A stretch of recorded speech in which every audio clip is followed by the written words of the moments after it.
À ce classement Doing Business of Focus 2016, la Côte d'Ivoire a gagné 5 places, passant du 147e au 142e rang.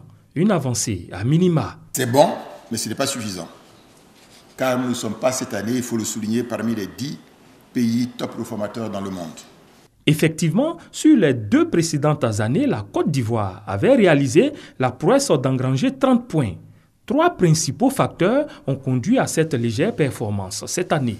Le retard dans la prise de texte en raison de la faible réactivité cette année des administrations concernées. Le retard ou la faiblesse de la mise en œuvre effective des mesures prises au plan législatif et réglementaire sur le terrain. Du fait que les usagers n'ont pas accès ou n'ont pas eu accès à l'information et à l'utilisation effective des services rendus par certaines administrations concernées.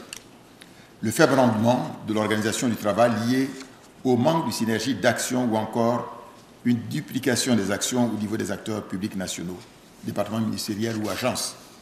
Néanmoins, l'objectif reste de placer la Côte d'Ivoire parmi les 50 premiers pays au monde du classement Doing Business de la Banque mondiale au plus tard en 2018, donc bien avant 2020. Pour ce faire, nous allons instituer des visites périodiques d'inspection par les ministres concernés, voire par le Premier ministre, pour le temps qu'il sera nécessaire afin de rendre les réformes effectives sur le terrain.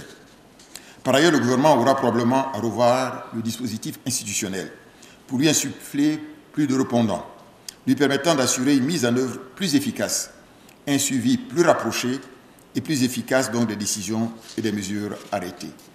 Je demanderai notamment aux ministres de les examiner afin de proposer très rapidement au gouvernement un calendrier réaliste et à leur portée.